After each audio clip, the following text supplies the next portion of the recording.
This is R K Shukla, ex faculty of Allen as well as Aakash. तो बच्चों, अभी हम लोग बात कर रहे हैं नीट 2022 में आपके प्रिपरेशन के बारे में। बहुत सारे प्रयास हम लोग कर रहे हैं और बहुत सारी बातें मैं आपको बता रहा हूँ, बहुत सारी ट्रिक्स, बहुत सारी नोट्स मैं आपको दे रहा हूँ और आपके एग्जामिनेशन तक मैं आपके साथ रहूँगा और बहुत सारे ट्रिक्स वगैरह आपको देता रहूँगा। अभी एक खास विषय पर आपसे चर्चा करने के लिए मैं आपके सामने हूँ। बहुत सारे बच्चों की ये डिमांड थी कि पेपर सॉल्व करने का सही तरीका बच्चों को बताया जाए।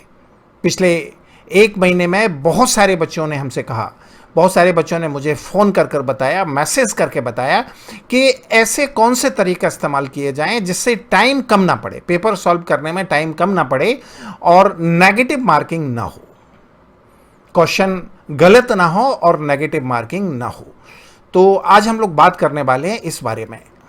कुछ एक फैक्ट मैं आपको बता दूं, हर साल बहुत सारे बच्चों का सिलेक्शन इस बात के चलते रुक जाता है कि उन्होंने बहुत सारा नेगेटिव मार्किंग किया था।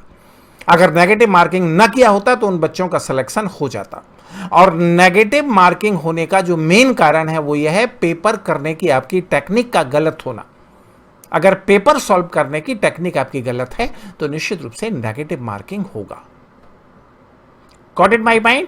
तो हम उन तमाम सारे तरीकों के बारे में बात करेंगे, उन तमाम सारी चीज़ों के बारे में डिस्कशन करेंगे जिनके बारे में हमें जानना चाहिए, हमें पता होना चाहिए कि क्या करने से हम बेहतर ढंग से पेपर कर सकते हैं और एग्जामिनेशन के दौरान कौन सी चीज़ें करना है, कौन सी चीज़ें नहीं करना है। चलिए तो बात करते हैं। चलिए अब बात करते हैं पेपर किस तरह से हमें सॉल्व करना चाहिए और ऐसा क्या हमें करना चाहिए जिससे नेगेटिव मार्किंग ना हो और टाइम भी आपके पास बचा रहे। इन दो बिंदुओं पर मेनली मैं बात करना चाहता हूं, मेनली मैं डिस्कशन करना चाहता हूं कि एक तो टाइम आपके पास कम ना पड़े और नेगेटिव मार्किंग कम से कम हो। ठीक है, तो चलिए बात करते हैं। देखो, सबसे पहली बात जो अच्छी तरह से आपको याद रखना है, जिसको नहीं भूलना है, कि पेपर के पहले पेज पर जितने इंस्ट्रक्शन होते हैं वो निश्चित रूप से पूरे ध्यान से आपको पढ़ने हैं। क्यों पढ़ने हैं, कारण जान लीजिए। बहुत बार ऐसा हुआ है, पिछले 10 सालों में 2 या 3 बार ऐसा हुआ है कि एनटीए ने या कंसर्निंग एजेंसी ने एक नया पॉइंट उसमें ऐड कर दिया। जैसे एक बार ऐड होकर आया कि नेगेटिव मार्किंग नहीं होगी। अगर नेगेटिव मार्किंग नहीं होगी तो इसका मतलब 100% क्वेश्चन आपको सॉल्व करना है और अगर नेगेटिव मार्किंग है तो केयरफुली आप क्वेश्चन को सॉल्व करेंगे। तो एक बार ऐसा हुआ कि उसमें ये पहली बार इंस्ट्रक्शन आया कि नेगेटिव मार्किंग नहीं होगा और बच्चों ने उसको पढ़ा नहीं। जिन बच्चों ने पढ़ा नहीं उन्होंने ये मानकर पेपर को सेटल कर दिया कि भाई केयरफुली क्या करना है, सेटल करना है। और अगर ऐसा कोई भी इंस्ट्रक्शन आ जाता है तो आपके टोटल मार्क्स में 10 या 20 नंबर का अंतर आ सकता है। तो निश्चित रूप से सारे के सारे इंस्ट्रक्शन आपको पढ़ना है। सबसे पहली बात ये आपको ध्यान रखना है। दूसरी बात, पेपर को सॉल्व करने का सीक्वेंस क्या होना चाहिए। 2 तरह का सीक्वेंस हो सकता है नीट के लिए। या तो सबसे पहले आप जूलॉजी करें, उसके बाद बॉटनी करें, उसके बाद केमिस्ट्री या उसके बाद फिजिक्स, या थोड़ा सा आप चेंज कर सकते हो। अगर बॉटनी आपको ज्यादा पसंद है, जैसे कि आपको मालूम है अब जूलॉजी और बॉटनी को सेपरेट कर दिया गया, सेपरेट सेक्शन है। ठीक है, तो अगर बॉटनी आपको ज्यादा पसंद है तो पहले आप बॉटनी कर लें, उसके बाद आप जूलॉजी कर लें, उसके बाद आप केमिस्ट्री कर लें, उसके बाद आप फिजिक्स कर लें। इन दोनों में से कोई भी एक मॉडल आप इस्तेमाल कर सकते हो। ऐसा बिल्कुल भी नहीं करना है कि पहले आप फिजिक्स करें, उसके बाद केमिस्ट्री करें, उसके बाद बॉटनी करें, उसके बाद जूलॉजी करें। निश्चित रूप से ऐसा आपको नहीं करना है। Got it my point? फिर उसके बाद करते हैं, एक बहुत बड़ा इशू है कि सर्किल को किस तरह से फिल करना चाहिए। तो इसमें कुछ बातें मैं आपको बताना चाहूंगा, ध्यान से आप मेरी बात सुनेंगे। देखो, सर्किल को फिल करने का सही तरीका, सबसे सही तरीका क्या है, वो ये है, मान लो कि 151 क्वेश्चन में आपको ए फिल करना है, ए आप फिल करना चाहते हो, तो इसको फिल करने का जो सबसे परफेक्ट तरीका है वो यह है कि पेरीफरी से फिल करना आप स्टार्ट करें और पेरीफरी को फिल करने के बाद आप सेंटर पर आएं।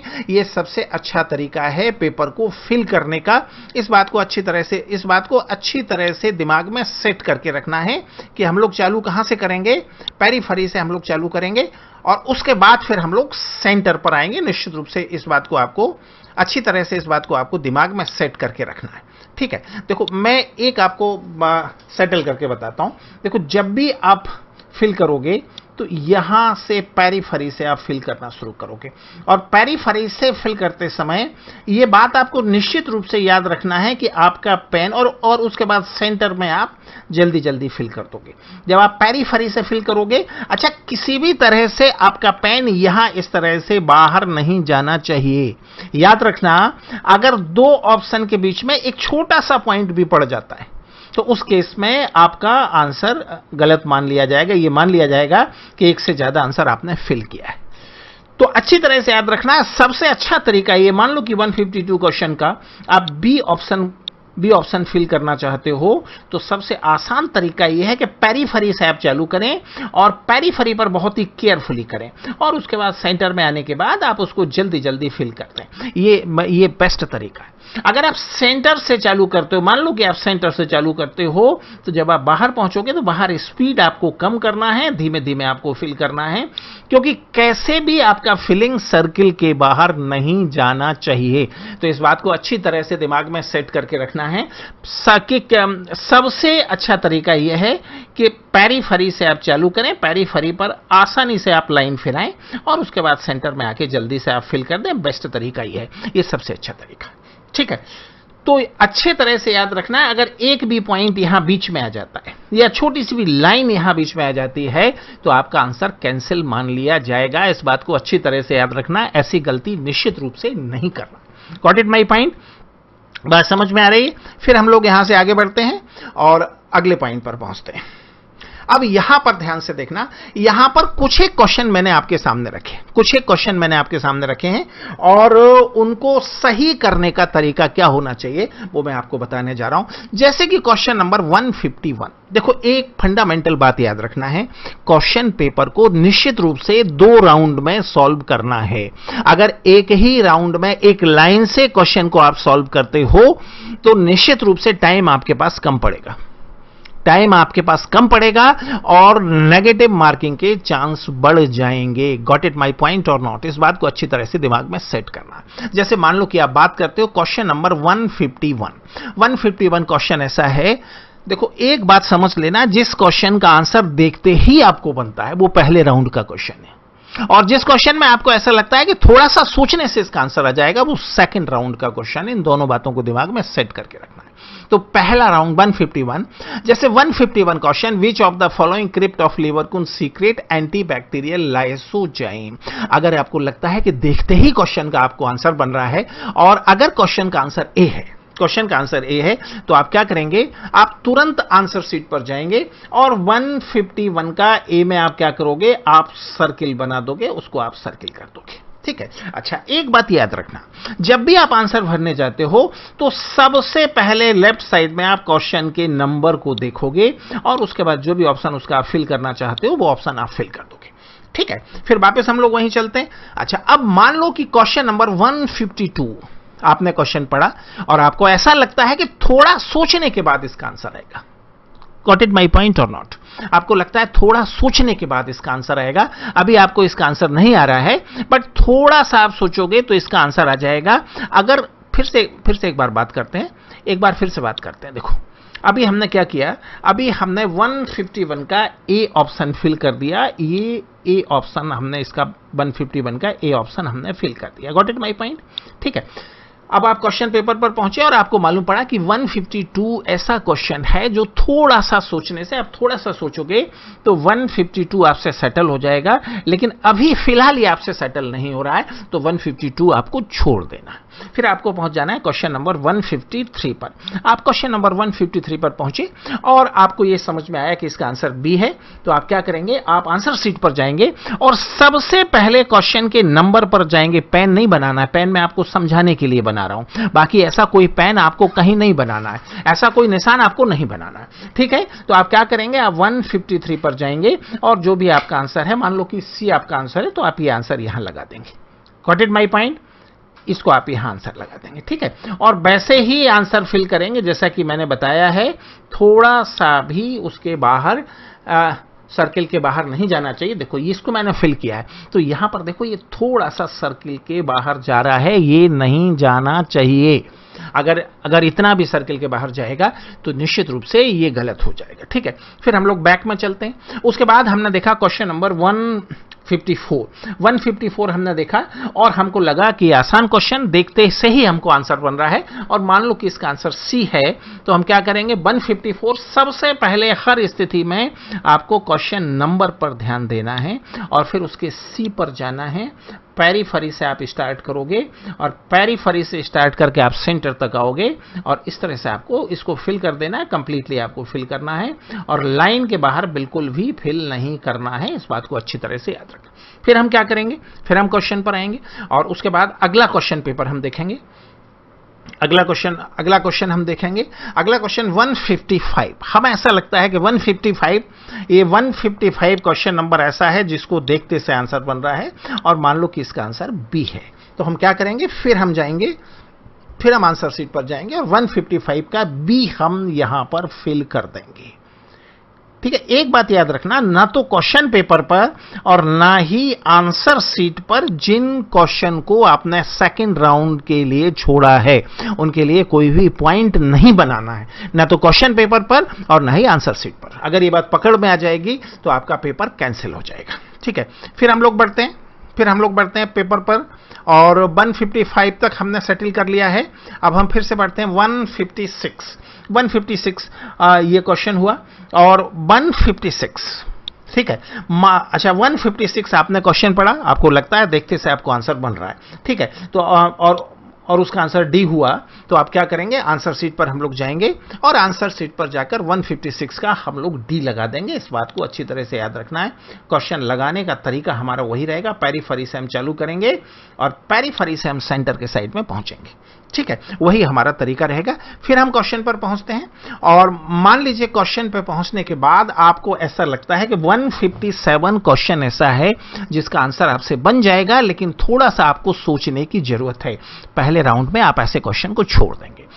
फिर आप बनेंगे 158 पर और 158 को आप पढ़ेंगे और आपको लगता है कि इसका आंसर डी है, तो आप क्या करेंगे, आप क्वेश्चन पेपर पर जाएंगे और 158 का आप डी यहां पर लगा देंगे। ये 158 का डी आपने यहां पर फिल कर दिया, ये 158 का आंसर हो गया। इस बात को अच्छी तरह से याद रखना, ये 158 का यहां पर आंसर हो गया। ठीक है, फिर यहां से जाते हैं, फिर 158 का हमने लगा दिया। अब उसके बाद 158 के बाद हम 159 हमने देखा और हमें मालूम पड़ा कि 159 जो क्वेश्चन है, 159 का क्वेश्चन क्या है, 159 का आंसर फर्स्ट है। तो फिर हम लोग क्वेश्चन पेपर पर जाएंगे और क्वेश्चन पेपर पर 159 का फर्स्ट हम लोग यहां लगा देंगे। यहां कुल मिलाकर 10 क्वेश्चन मैंने लिया है और 10 क्वेश्चन के बेस पर मैं पैटर्न आपको समझाने वाला हूं। इसी पैटर्न का इस्तेमाल पूरे 100 क्वेश्चन के लिए आपको करना है। ठीक है, चलो फिर उसके बाद फिर हम आगे बढ़ते हैं और क्वेश्चन नंबर 160। अब क्वेश्चन नंबर 160, मान लो कि हमें ऐसा लगता है कि क्वेश्चन नंबर 160 कठिन क्वेश्चन, कठिन से मेरा मतलब हमें इसमें सोचने की जरूरत है। ठीक है, आपको मालूम है आंसर इसको आपको आ जाएगा, लेकिन आपको उसको सोचने की जरूरत है, तो उसको हम पहले राउंड में सेटल नहीं करेंगे। मैंने यहां पर 10 क्वेश्चन को मॉडल के फॉर्म में लिया है, 10 क्वेश्चन को मैंने यहां पे मॉडल के फॉर्म में लिया है, लेकिन आपको ऐसा नहीं करना है। आप जब सारा पेपर कर लोगे, मतलब 1 to 50 आप पहुंच जाओगे, उसके बाद आप क्या करोगे, आंसर शीट पर आओगे। अब देखो यहां पर 152 क्वेश्चन हमने खाली छोड़ा हुआ है। उसके अलावा हम और आगे बढ़ेंगे तो ये 157 भी हमने यहां पर खाली छोड़ा हुआ है और 160 हमने यहां पर खाली छोड़ा हुआ है। पहले राउंड में अगर अच्छे से आप तैयारी किए हो तो किसी भी एक सब्जेक्ट का जो 50 क्वेश्चन है, बहुत ही कम समय में 15 या 20 मिनट में उसका अगर आपने अच्छा तैयारी किया है तो 50 में से लगभग 42 क्वेश्चन पहले राउंड में आपके सेटल हो जाने हैं। अब उसके बाद सेकंड राउंड में 7 और 8 क्वेश्चन आपके पास रह जाएगा और ये आपको कब करना है, जब अब आपको क्या करना है, जिन सर्किल को आपने खाली छोड़ा है, जैसे क्वेश्चन नंबर 152 हमने खाली छोड़ा है, तो अब हमें क्या करना है, क्वेश्चन नंबर 152 पर पहुंचना है, इसका ढंग से रीडिंग करना है। क्वेश्चन नंबर 152 का हमें ठीक से रीडिंग करना है और अच्छे तरीके से उसका रीडिंग करके हमें आगे बढ़ जाना है। इस अच्छे तरह से हमें उसका रीडिंग करना है और उसका रीडिंग करके हमें ठंडे दिमाग से उसका आंसर सोचना है और फिर उसके बाद जो भी आंसर हमें उसका दिखाई देता है वो आंसर हमें 152 का हमें वो आंसर लगा देना है जो कि हम लोग खाली छोड़कर आए थे, तो उसका आंसर हम लोग फिल कर देंगे। ठीक है, फिर इसी तरह से हमने 157 खाली छोड़ा है, 160 खाली छोड़ा है, तो इनका भी हम लोग आंसर लगाएंगे और फिर हम यहां से आगे बढ़ जाएंगे। Got it my point? तो यहां पर ये पेपर सेटल करने का सही तरीका निश्चित रूप से अच्छा। अब जब सेकंड टाइम जो आपने क्वेश्चन खाली छोड़े उन पर आप विचार कर रहे हो, मेरी बात को ध्यान से सुनना, और आपको ऐसा लगता है कि इसमें कोई क्वेश्चन ऐसा है जिसका आंसर बिल्कुल भी आपसे नहीं बन रहा है, तो उस क्वेश्चन को छोड़ देना है, उसका आंसर नहीं करना है। Got it my point? अगर इन तरीकों का हम इस्तेमाल करेंगे तो निश्चित रूप से हम बेहतर परफॉर्म करेंगे, हमारा परफॉर्मेंस बेहतर होगा, अच्छे ढंग से हम पेपर को कर पाएंगे। Okay, all the best. This is R K. Shukla at NEET Vinayak YouTube channel. अगर अभी तक मेरे चैनल को सब्सक्राइब नहीं किया है तो सब्सक्राइब करें, शेयर करें और अच्छे अच्छे कमेंट करें। ओके।